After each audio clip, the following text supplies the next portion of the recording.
Imagine spending $50 million to move your entire company's infrastructure to the cloud, right? And then you realize your customer data is now somehow less secure, your response times have doubled, and you're paying twice as much just to access your own files. Yeah, that is a nightmare scenario. But honestly, it happens. It does. Welcome to the Smart Keys podcast. If you are tuning in right now, you are probably someone who refuses to fall behind. You're a modern professional, you want to stay ahead of the curve when it comes to business efficiency, and you are constantly thinking about the future of work. Right. And that is exactly who we custom-tailored this deep dive for. Exactly.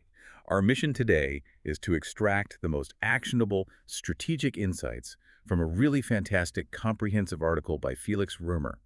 He is the founder of smartkeys.org, and his piece is titled Hybrid Cloud Strategy, Balancing On-Premises and Cloud Benefits. It's a great read. It really is. Our goal is simple. We want to figure out how a business can modernize its enterprise infrastructure without completely breaking its day-to-day operations. So, okay, let's unpack this. Modernizing an enterprise IT system is kind of like trying to renovate your house while you're still living in it. Oh, for sure. You can't just tear the roof off and hope it doesn't rain, right? You need a strategy.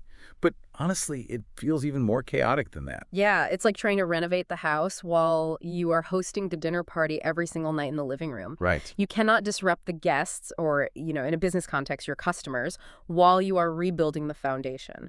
And if we connect this to the bigger picture, the reason this matters so much right now is that the business landscape is relentlessly demanding agility. Move fast and break things.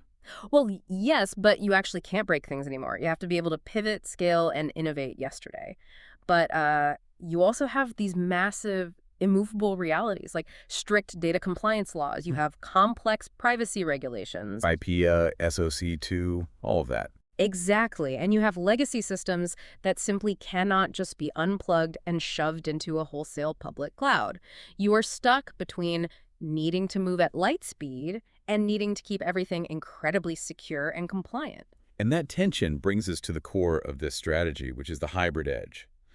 But right off the bat, I want to clear something up. I hear the terms hybrid cloud and multi-cloud thrown around in boardrooms like they mean the exact same thing. But there's a hard line between them, isn't there? A very hard line. And confusing the two can lead to some incredibly expensive architectural mistakes. Multi-cloud is basically when a business uses multiple public cloud providers, but for entirely different isolated tasks. So imagine you use one provider, maybe Google, just for your email hosting. And a totally different provider, like AWS, for your data analytics. Yes. They exist in silos. They don't really talk to each other in any meaningful structural way. Okay, so they're just separate tools in the same toolbox. What makes hybrid cloud different? Well, hybrid cloud is about deep integration. It's taking your on-premises infrastructure, the physical servers you own, sitting in a basement or a private data center, and your private cloud platforms and your public cloud providers, and linking them all together so they act as one unified environment. But how do they actually physically talk to each other? You've got hardware from 10 years ago sitting in an office trying to communicate with a cutting-edge server farm 1,000 miles away. That is where the heavy lifting happens on the network side. You weave them together using dedicated LAN and WAN links, secure VPN tunnels, and API gateways. Okay.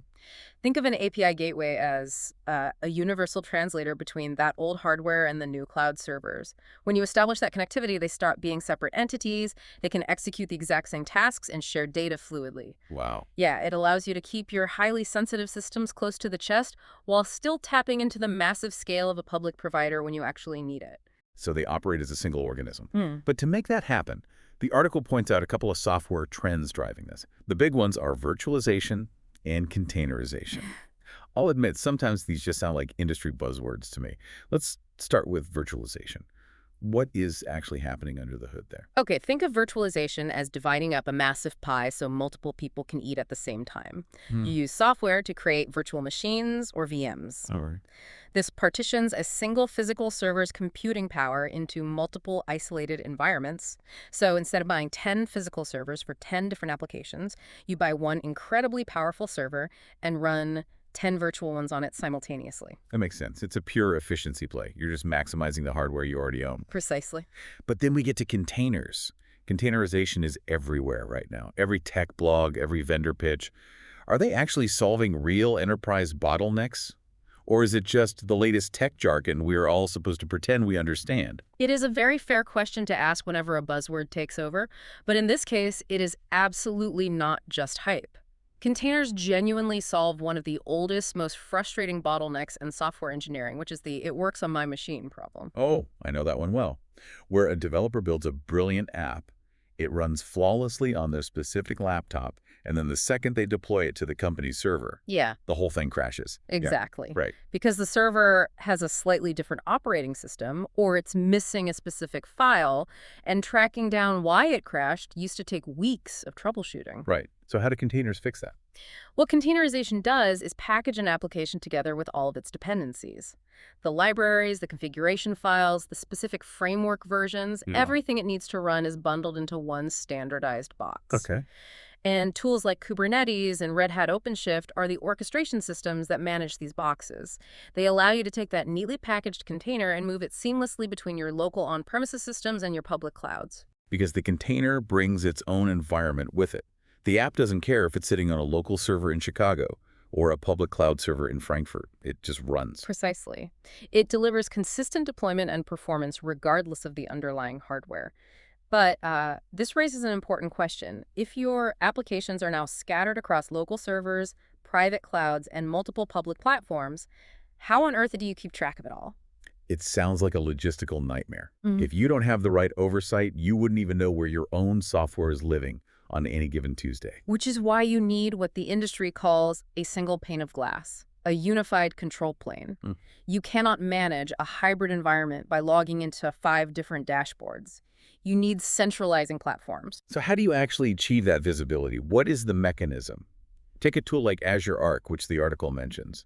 How does that work? Well, instead of just managing Microsoft Cloud assets, Azure Arc allows you to drop a small software agent onto your local non-Microsoft servers. Oh, wow. Yeah, and that agent constantly pings its status back to one central Microsoft dashboard. Suddenly, you can monitor, update, and secure a server in your own basement using the exact same interface you use to manage a server in a remote data center. You are essentially projecting your local hardware into the cloud dashboard. Exactly. And there are other tools doing this too. Google Anthos, IBM Cloud, and Entra ID for identity management. The goal is centralized visibility. You need one single inventory of all your assets, a unified policy set, and consistent rules across every single provider you use. Okay, so we have this beautiful unified dashboard. We can see everything. The highway is built. But visibility doesn't solve the traffic jam. How does an IT director actually decide which data lives in the local server and which gets pushed out to the public cloud?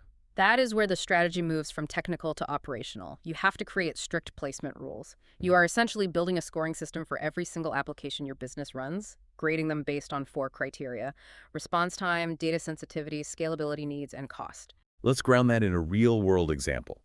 Say you are a major healthcare network. Perfect example. If you have an application that requires incredibly fast response time, say the life support monitoring systems in the ICU, you cannot afford even a millisecond of lag waiting for data to travel to a public cloud and back. Right. You keep those latency-sensitive components at the edge right there in the hospital's local server room.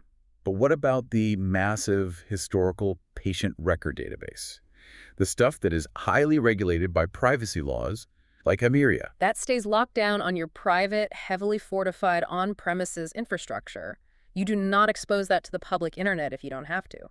But let's say that same hospital wants to run a massive, complex AI analysis to predict flu outbreak trends across the city based on a decade of anonymized data. That requires a huge amount of computing power. Yes, but only for a very short period of time. And that leads directly into one of the most interesting strategies in the tech's cloud bursting.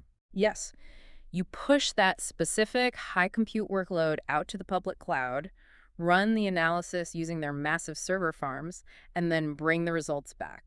Cloud bursting is such a fascinating concept. This idea of using public cloud services specifically for short, intense spikes in demand while keeping your steady, everyday workloads on your own systems to avoid over-provisioning. Nobody wants to buy a bunch of expensive servers that sit idle 90% of the year just so they're ready for the Black Friday shopping rush. It is an elegant solution to a very expensive problem. Bursting sounds amazing. It's like renting extra tables, only when your restaurant gets fully booked. But I have to imagine there's a catch. Couldn't that lead to unexpected bills, like leaving a tap running? I love that analogy, and it perfectly highlights the danger here. If you just open the tap, you will completely flood your budget. The hidden trap in cloud bursting is data movement.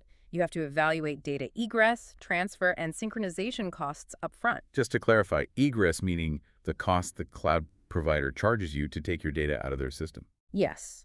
Sending data into the public cloud is usually cheap, sometimes even free. They want your data. Pulling it back out is where they get you. Oh, man. Yeah, if you are constantly bursting, moving massive amounts of data back and forth without monitoring it carefully, the cost of that data transfer will entirely erase the savings you gained from not buying your own servers. So you think you're saving money, but your IT director is having a heart attack over a massive egress bill at the end of the month. It happens more often than you'd think. You have to implement strict tagging, set up automated budget alerts, and use observability tools to continuously right-size your resources. You need systems in place that automatically turn off that rented idle capacity the exact second the traffic spike is over. That makes a lot of sense. The environment has to be elastic, but your budget controls have to be incredibly rigid. Let's follow that data for a second, though. If your data is traveling from a secure local server in a hospital up to a public cloud and back down, the old way of building a firewall around your office network just doesn't cut it anymore, does it? It absolutely doesn't. The perimeter is completely gone. In a hybrid world, there is no strict inside and outside of the network anymore. This is why there is such a heavy emphasis on the adoption of zero trust and policy as code. I hear zero trust mentioned in almost every cybersecurity brief lately. In plain English, what does it actually mean in practice? What's fascinating here is how security fundamentally transforms in a hybrid model. Zero trust means exactly what it sounds like. Trust no one and nothing, not even a user or a device that is already inside your corporate network. Security must become a platform service that actually follows the application wherever it goes. So you don't just log in once in the morning and have the run of the place. Never. It requires continuous verification. Every single time a user or a piece of software requests access to a file, the system checks their identity, their device health, and their location. It demands least privilege access. Meaning a user only has access to the exact data they need for a specific task, and nothing more. Exactly. Identity becomes your primary access control across the entire hybrid estate. But doing that, manually checking permissions across thousands of containers and multiple clouds every single second, is humanly impossible. Which is why you need policy as code. You automate the enforcement. You write the security rules into the foundational code of your infrastructure. We see organizations using some tools, security information, and event management platforms like Microsoft Sentinel to handle this. How does a tool like Sentinel actually keep up with all of that chaos? It ingests telemetry and logs from everywhere, your local servers, your public cloud environment, your employee laptops. It uses machine learning to sift through millions of events per second and correlate threats across all your different environments in real time. So if an employee logs in from New York, and 5 minutes later their credentials are used to try and download a database from a server in London, the system flags the anomaly and shuts it down instantly. wow, that level of automation must be a lifesaver for compliance teams too. Yeah. We know strict frameworks like SOC2 and high pay require companies to constantly prove they are handling data correctly. Right. Yes, and without automation, you run into what the industry calls audit fatigue. It is incredibly real for modern IT teams. When you are managing on-prem systems and 3 different public clouds, proving to an auditor that your data is secure across all of them can take months of manual evidence gathering. That sounds exhausting. It is. But by using policy as code, the rules are baked in. If a server doesn't meet HIPAA compliance, it literally cannot be deployed. The compliance evidence is collected automatically. That is brilliant, but there is a really stark reminder in this strategy about shared responsibility. Yeah. Because I think a lot of business owners assume that if they rent space on a massive public cloud, they have outsourced their security entirely. That is one of the most dangerous misconceptions in modern business. The public cloud provider operates on a shared responsibility model. They are responsible for the security of the cloud, meaning they guard the physical data centers, they maintain the cooling systems, they secure the foundational networking hardware. But you are responsible for the security in the cloud. Exactly. Your data, your access management, your application configurations. If you leave a database wide open to the public internet because of a bad configuration, that is your fault, not the cloud providers. You must clearly map out these roles and intensely review your service level agreements, your SLAs regarding uptime and latency guarantees. Okay, so we have the architecture, we know how to place the workloads, and we've locked down the security. Let's drive this toward practical application. How does this framework actually give a company a competitive edge? Let's talk high-value use cases. What happens when things go horribly wrong? Well, the most immediate high-impact scenario is disaster recovery, or DR. In a legacy system, if your primary data center gets hit by a power grid failure or a massive ransomware attack, getting everything back online can take days. You have to order new hardware, restore from physical backup tapes. It is catastrophic for business continuity. I've seen the acronyms RTO and RPO thrown around when it comes to disaster recovery. What do those actually mean, and why does a hybrid model improve them? RTO stands for Recovery Time Objective, basically. How fast can you get the systems back up and running? RPO is Recovery Point Objective. How much data are you willing to lose in the gap between your last backup and the crash? Okay. With a legacy system, those numbers are usually measured in hours or days. With a hybrid model, you can meet incredibly aggressive RTO and RPO targets, often measured in minutes or seconds. Wow, what's the mechanism that makes it so much faster? Continuous replication and automated failover. You are constantly mirroring your critical data to remote sites and separate cloud providers. If the primary site fails, the system automatically detects the outage and instantly routes all user traffic to the backup environment. Your operations continue with minimal disruption. It turns a potential disaster into a temporary glitch. That is huge for resilience. Okay. But here's where it gets really interesting. Yeah. We aren't just talking about protecting the business anymore, we're talking about accelerating it. There is a staggering statistic from an IBM survey in the article. 68% of hybrid cloud adopters have formal generative AI policies in place. That metric underscores exactly how these mixed deployments are enabling safe innovation right now. AI is the ultimate stress test for enterprise infrastructure. It makes total sense when you think about it. It's like using a massive public gym for your heavy lifting, but keeping your personal journal locked in a safe at home. That is a brilliant way to conceptualize it. Training a large language model requires an astronomical amount of raw compute power, the heavy lifting. Most businesses simply cannot afford to build a dedicated data center just for that training phase. So you burst that heavy compute out to the public cloud. You use their massive server farms to do the heavy lifting of training the AI. Yes, but you don't want to send your proprietary sensitive customer data up there if you can avoid it. So you keep the sensitive pre-processing data strictly on your private edge sites. And what happens once the AI model is actually trained and ready to be used? That is where the edge comes back in. You run the real-time inference, the actual AI decision-making at the edge, close to the user, to cut down on latency. You are balancing the raw, scalable performance of the cloud with the strict, uncompromised compliance of your local hardware. You get the absolute best of both worlds. So what does this all mean for the listener who is sitting in an IT planning meeting and needs to implement this on Monday? We need the actionable playbook. How do we go from planning to deployment without causing a massive self-inflicted outage? The most critical takeaway is a phased mode map. The absolute first step is mapping your current state. You have to create an exhaustive inventory. You need to know what applications you already run, who owns them, what their dependencies are, and crucially, how the data flows between systems. You cannot migrate what you do not fully understand. And once you have that map, I assume you don't just pick the biggest, most complex application and try to move it first. No, that is a recipe for an unmitigated disaster. You prioritize low-risk wins first. You sequence the migrations from simple to complex. Why is that sequence so important? 2 reasons. First, it minimizes disruption to the core business if something goes slightly wrong. Second, it builds team confidence. It gives your operations team the time they need to actually learn the new unified control planes and deployment pipelines on lower stakes projects before they tackle the mission-critical systems. The strategy also heavily emphasizes establishing your governance, your security baselines, and those cost controls we talked about before you even begin to scale. You have to build the guardrails before you put the cars on the track. You codify your policies early using infrastructure as code modules, so that as you scale up to hundreds of applications, the security rules automatically apply everywhere without manual intervention. And how do you prove to the C-suite that all this effort and investment is actually working? You define success by picking 2 or 5 measurable key performance indicators, or KPIs. You don't just say, we are more agile now. You track metrics like achieving 99.99% availability or cutting your infrastructure provisioning time down from 3 weeks to just 2 hours. You must tie the technology decisions directly back to tangible business outcomes. Okay, we have covered the architecture, the cost traps, the security, and the playbook.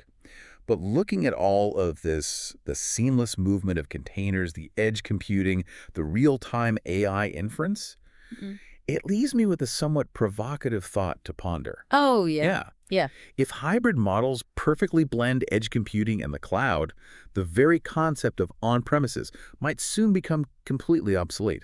Think about it. If your data is everywhere simultaneously, instantly accessible, and heavily encrypted, regardless of the hardware it sits on, the physical location of a server becomes entirely irrelevant. Where does your data truly live in a zero-latency world? It's a wild shift in how we think about ownership and infrastructure. It really is. When portability and unified management reach their peak, the geography of our data dissolves entirely.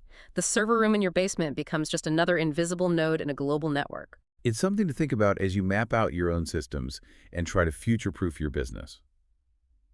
Thank you for tuning in to the Smart Keys podcast. We really appreciate you spending your time with us today. If you want to keep staying ahead of the curve and never miss a deep dive into the strategies that are shaping the future of work, please make sure you subscribe to the podcast right now. And if you want to see the visual frameworks and dive even deeper into the technical architectures we discussed today, I highly recommend reading Felix Römer's full original article. Absolutely.